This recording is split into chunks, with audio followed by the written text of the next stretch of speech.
My name is Brenna. My life is split into two distinct chapters: before I knew the truth and after. My family fell apart early on. My mother died when I was only 8 years old after a fatal fall down the stairs.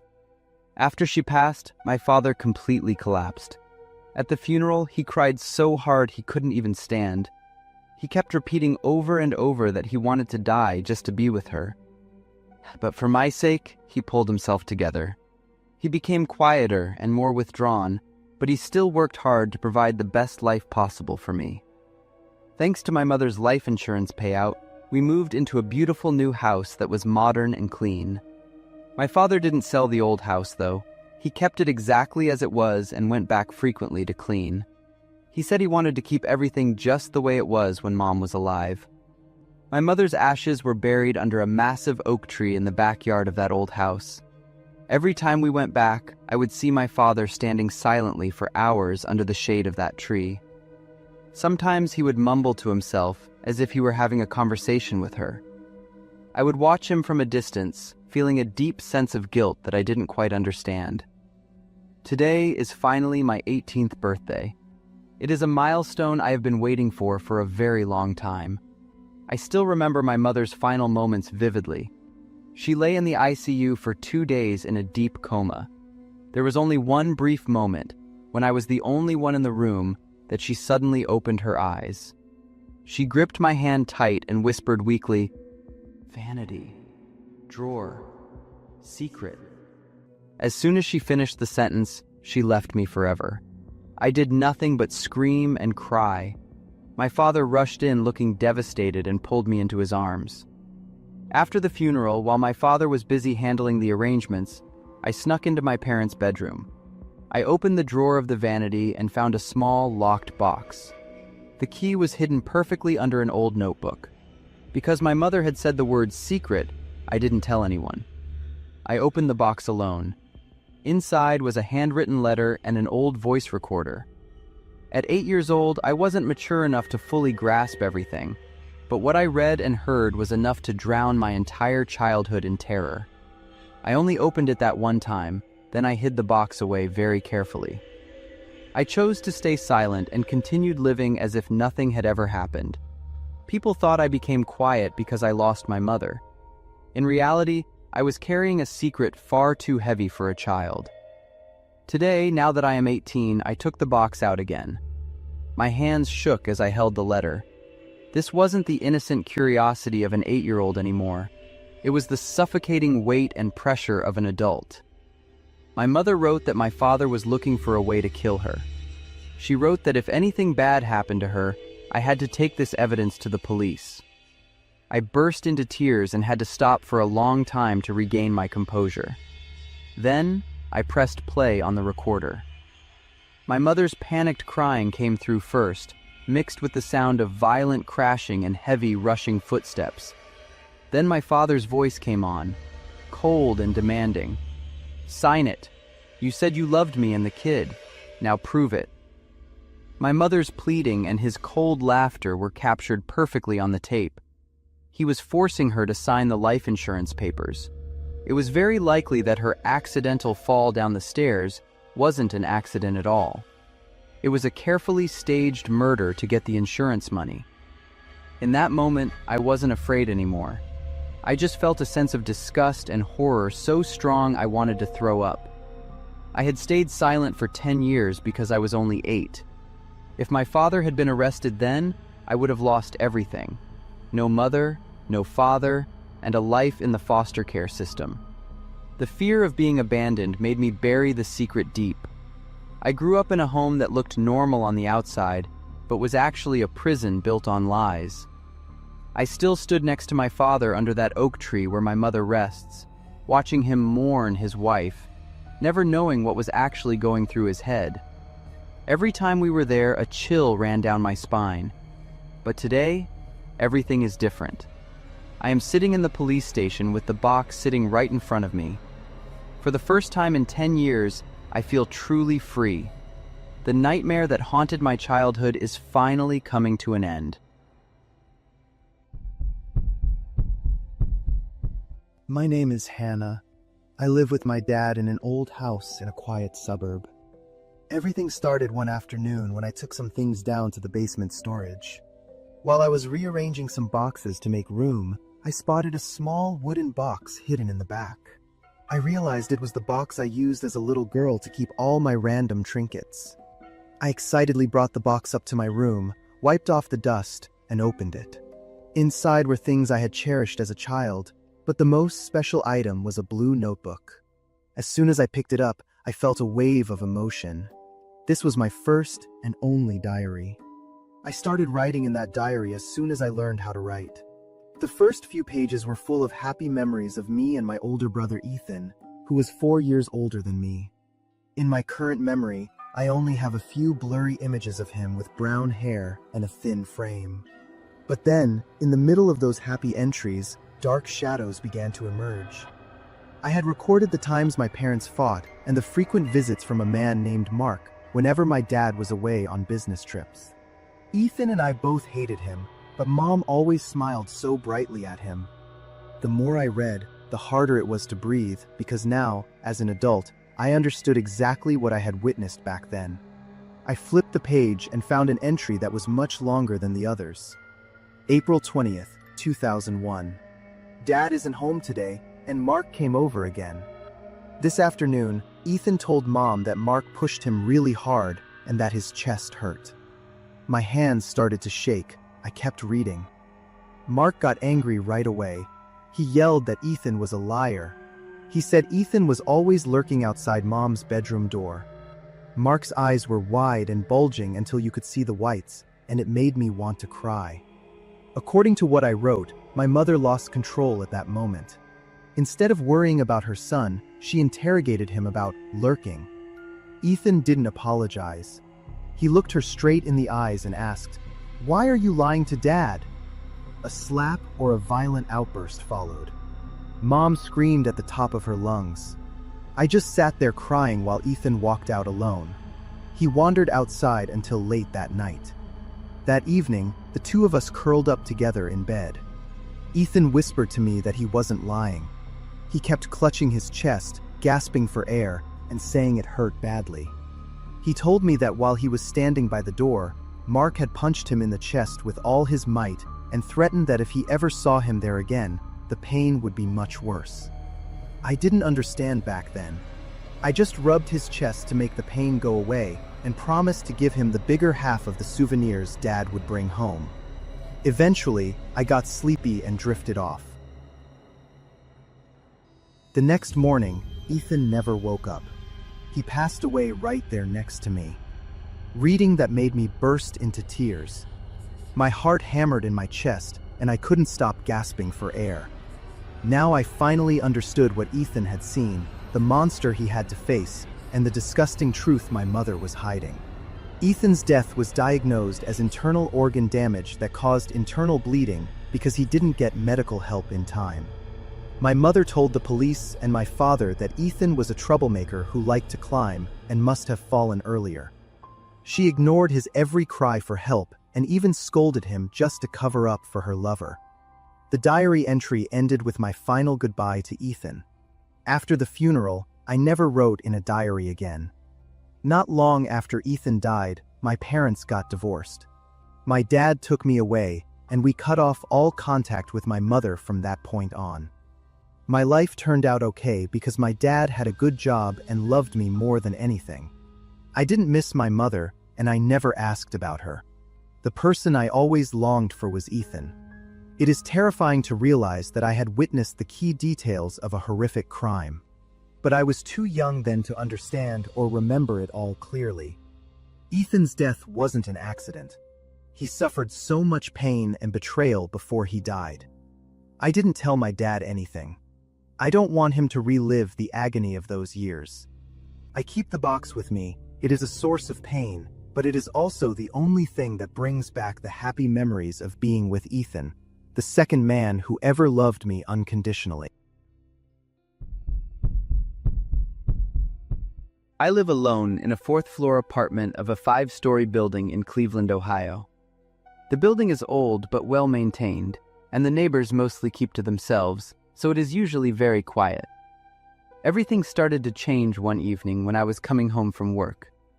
As I walked from the parking lot toward the building, I happened to glance up and saw a silhouette standing behind a window on the 5th floor, directly above my unit. It would have been a perfectly normal thing to see, except for the fact that it happened every single day. For several days straight, I saw that same shadow in the window. Soon, looking up at that apartment became a reflex every time I returned home. One night, I got home quite late. When I stood in the parking lot and looked up, I had the chilling sensation that the figure was looking down, directly at me. The next morning, I found the building manager to ask about the unit above mine. He told me the tenant was a young woman named Megan. He said she had moved in about a month ago and lived a very private life. This information didn't make me feel better. Instead, it made me watch that shadow even more closely whenever I arrived home. Over the next few days, my uneasy feeling grew into a deep sense of dread. I noticed that the shadow never changed its position or posture, no matter what time of day I saw it. One afternoon, shortly after I got home, there was a knock at my door. 3 people stood there, claiming to be Megan's coworkers. 2 men did all the talking. They seemed visibly annoyed and complained that Megan had missed work for several days without calling in. I noticed the 3rd person, a woman, who didn't say a word. She just stood there silently, staring at me the entire time. After I pointed them toward Megan's apartment, they thanked me and left. I heard the men knocking and calling her name, but no one answered. I assumed they eventually gave up and left, though I didn't pay much more attention to it. The real horror began the following night. I started to notice a strange smell in my apartment. Within a few hours, the odor became absolutely unbearable. Then, I discovered a dark, wet stain forming on my ceiling. A thick liquid began to drip down. The smell and the consistency of the fluid made me think of only one thing: death. I immediately called the building manager. The police were summoned, and they headed to the 5th floor. When no one answered their shouts, they kicked the door in. I was standing in the hallway right behind them, my heart pounding against my ribs as the door gave way. In that moment, I accidentally saw something I will never be able to forget. As the police stepped back out, the door remained open, and I saw a rotting body hanging in the middle of the room. The police identified the body as Megan. They determined she had been dead for at least a week. I was paralyzed with shock. That meant for the past several days, the shadow I had been seeing behind the curtain was actually her lifeless body. I was traumatized and moved out for a few days so the scene could be professionally cleaned. However, when I returned, the stain on my ceiling was still there. I complained to one of the cleaning crew members, and he told me that the stain was actually old and had been there long before this happened. He said it was impossible to remove. I froze. I realized I hadn't even noticed it since the day I moved in. For the next few days, I lived in a state of constant haunting, replaying the image of Megan's body in my mind. I started researching the building on a website that tracks apartments where murders or deaths have occurred. A piece of information popped up on the screen that made my blood run cold. 2 other women had died in Megan's apartment in the exact same way. The first woman was named Mariah. She had suffered multiple miscarriages and had a breakdown after discovering her husband was having an affair and that his mistress was pregnant. Mariah had tracked down the mistress's apartment and ended her own life right there. The second tenant who moved in after her died the same way only a few months later.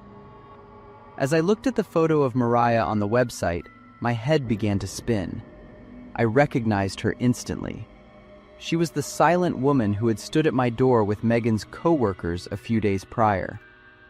I realized with sheer terror that I had been standing face to face with a ghost. Suddenly, the air in my apartment turned ice cold. I couldn't think straight. I grabbed my phone and my car keys and bolted out the door. As I reached the lobby, I saw a young woman moving in. She looked very young and excited. Following the direction she was pointing for the movers, I realized she was moving into Megan's old apartment. The story I'm about to tell happened last year. It was a terrifying experience that left me in shock, making me question human nature after I realized the true faces of my two best friends. Since we were kids, I had two ride-or-die friends, Olivia and Sophie. The three of us were inseparable, stuck together like glue throughout our high school years. We were three pieces of a puzzle from completely different backgrounds. Olivia grew up in a working-class family where life was a constant struggle. Sophie was the opposite. She was the only daughter of a wealthy family and had lived in luxury since she was a baby. I was the middle ground between them. At the time, I never thought those differences would become the seeds of a future tragedy. After graduation, we all went our separate ways, and we lost touch for nearly 5 years. By the time we reunited, everything had changed. Sophie's family had gone bankrupt, and she had lost that sparkling confidence she used to have. Meanwhile, Olivia had become quite successful and was running a small business. This role reversal surprised me, but I believed that perhaps life was just giving everyone a new set of challenges. A while later, during a group dinner, Olivia bragged about a lounge bar she knew that had a great atmosphere. I had a prior engagement that night, so I excused myself early, leaving the two of them to keep hanging out. After that night, I noticed a huge change in Sophie. She started spending money like crazy, buying expensive designer clothes and bags. When I asked her about it, Sophie just gave a light laugh and said she was making money from stock trading. However, Olivia, who was sitting right next to her, just looked at her with a crooked, mocking smirk, as if she was savoring a clumsy lie. A few months later, as my anniversary with my boyfriend was approaching, I remembered Olivia's recommendation. I called her to ask about the lounge.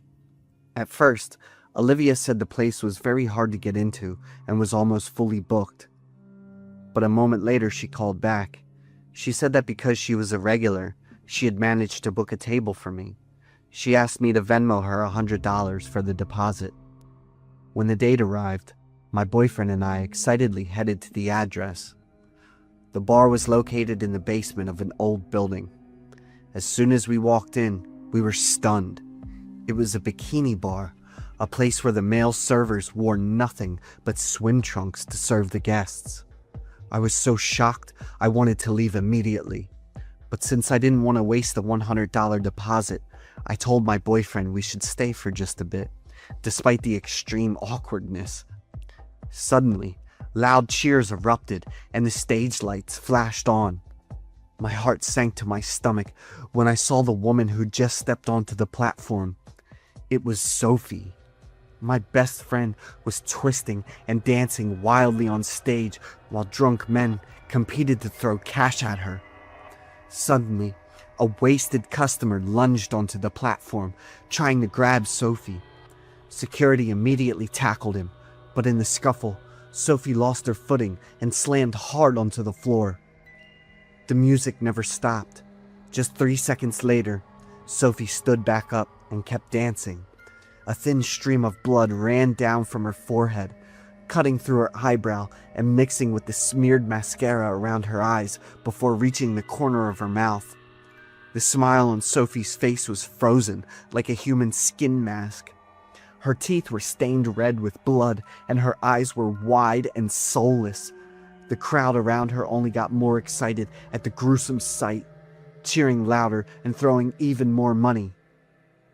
Terrified, my boyfriend and I bolted out of there. A few days later, Olivia finally deigned to call me back.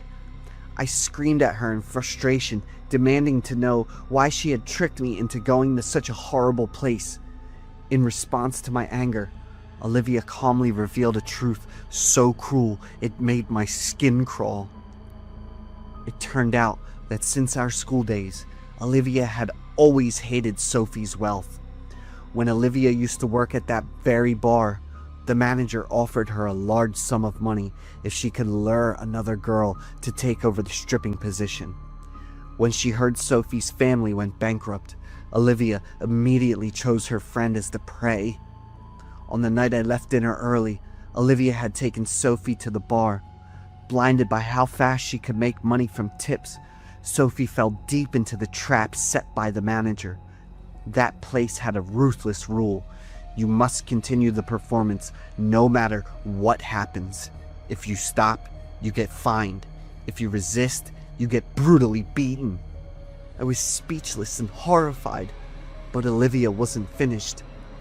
She said she intentionally tricked me into going to the bar that day, just so I could see it with my own eyes. Originally, her next target was me, but after she found out I had a boyfriend, she decided to change her mind. She wanted to sabotage my relationship just for her own entertainment. After hearing everything, I completely broke down. The friend I had cherished for years was actually a monster, fueled by resentment. Even though Sophie was a victim who had been manipulated, the fact that she sold her dignity so cheaply made me feel sick. From that day on, I cut off all contact with both of them. Human jealousy is truly heartless. It didn't just destroy one person's life, it completely shattered my faith in the world. I have social anxiety disorder, and I used it as an excuse to isolate myself. My older brother, Keon, was the opposite, always outgoing and extroverted. Keon convinced me to join him on a hiking trip in the Gila National Forest this weekend. I got to Keon's place to get ready for the trip, and that's when I found out he'd invited other people to come along. I only caught the name of his girlfriend, Leora, because I was still half asleep. 3 people squeezed into the back seat. Keon and Leora sat up front. The 3-hour drive was spent in total silence. When we got to the parking lot near the Gila Cliff dwellings, we found out the West Fork Trail had been closed all summer due to flooding. This meant we wouldn't be running into any other hikers. Keon planned for us to complete a long, roughly 30-mile loop of the Gila and be back by Sunday. The first day was pretty quiet. We looked at the scenery, soaked up the sun, and breathed the fresh air. Since I wasn't used to hiking, I kept getting left behind. I tried to talk to Keon and Leora about work, but with the 2 others, it was only very brief conversation. The climb to the top was awful for me, with almost no shade. I was dripping with sweat and gasping for breath. Once I reached the peak, I thought about turning back, but I didn't know the way, and I couldn't spot the trail markers. More than anything, I didn't want to return to my empty apartment and befriend loneliness. We made camp on a dry section. Keon told an embarrassing story about the first time he met Leora. When it was my turn, I made up a story about ripping my pants during a job interview. I felt terrible for lying while everyone else was sharing honest things. That night, I woke up to use the restroom. As I was almost finished, Neva's voice rang out from the darkness, asking if I had a lighter. We whispered a few short sentences, then she headed back to her tent. I also returned to my tent a few minutes later. I tried to fall back asleep, but the sounds of the forest started to become clear. I lay there listening until I drifted off without realizing it. The next morning, everyone gathered around the campfire with tired faces. Someone made coffee and recounted what they'd heard. They said they heard long howls and growls coming from the woods all night. Keon said it might be Mexican gray wolves, but they were very rare in this area. We continued our journey. The second day was a little better. The sun was hidden by clouds, so the temperature was much more pleasant. We crossed a few rivers, set up camp at midday, and boiled river water to drink. That evening, I stayed up with Ryan. He asked to borrow the map to plan a visit to a nearby creek. I took the map from Keon's backpack and handed it to him. The next morning, I woke up to Keon angrily rummaging through his backpack.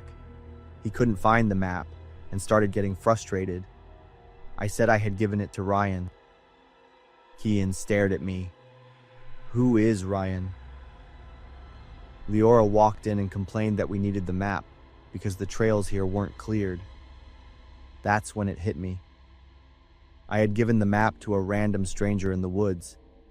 Kian said he remembered most of the trail landmarks, but because the trail was closed and overgrown, things were harder. By midday, the tension was unbearable. When I stepped closer to Lise, he suddenly let out an animalistic growl. He slowly hunched down, putting his hands and feet on the ground. His mouth was wide open, revealing jagged, broken teeth. Then he let out a hiss and bolted into the woods, not running on 2 feet like a person, but with a bizarre, loping gait. That's when the frightening truth dawned on me. Liz, Ryan, Neva. These people had never existed. They were just false memories I thought were real. I didn't tell anyone this, thinking I would try to get through the rest of the trip without imagining anything else or causing any more trouble. That night, no one could sleep. We sat around the campfire, listening to the high-pitched howls and screams all around us. As I sat lost in thought, Leora came over. She confessed about arguing with Kian and worried about their relationship. She said she was happy to have me here, and I felt something deep inside me stir. I told her about the door, about the incident that caused my social anxiety. In that moment, under the moonlight, I did the worst thing. I kissed her. I looked into her eyes and realized I loved her. I held her in my arms, afraid that if I let go, I would lose this perfect moment. The next morning, I woke up excited because of the night before. I hadn't thought about Kian or the consequences. I decided to tell Kian before the truth came out. I started to confess, but Leora's scream cut me off. Kian and I ran over. Leora had discovered that the items in the backpack, the compass, food, and water, were gone.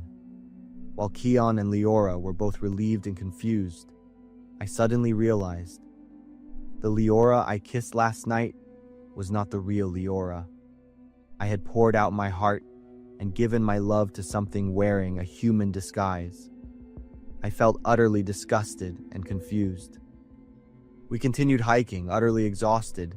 The lack of water and hunger caused me to start hallucinating. I even suspected Kian, thinking he was one of those fakes too. I nearly swung my walking stick to attack him, but then realized he was just delirious from dehydration. We kept dragging ourselves along, everything blurred in exhaustion. The 5th time I fell, I thought about lying down and waiting to die, but the excited yelp of an animal behind me made me spring up and keep going. As we neared the trail sign, I counted the people: Kian, Oliver, Hila, Amy. I suddenly realized something was wrong. Hila wasn't sweating or tired like the others. She looked like Leora, but with lighter brown hair. She said she was my girlfriend, and a flood of memories about a relationship with Hela rushed into my head. But I knew it was false. I attacked her with my walking stick. The stick hit her face. Her jaw shattered and her temple collapsed. She still tried to say, "I love you," through her broken teeth. I kept hitting her until the stick broke in two. After that, I saw a skinny animal drag Hila's body into the woods. It looked skeletal and frantic, with hunger. A feeling of pity briefly washed over me, but I wasn't sure if it was caused by it.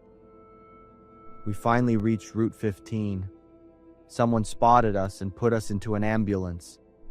Doctors explained that the combination of extreme heat, hunger, and dehydration had caused visual and auditory hallucinations. I was hospitalized for a week. Kian and Leora refused to talk about what happened. Oliver and Amy were the same. They just wanted to forget everything. But I can't forget. I still clearly remember Neva, Rian, Lise, and the fake Leora. I wrote everything down to release the obsession. Sometimes I wonder if I did the right thing,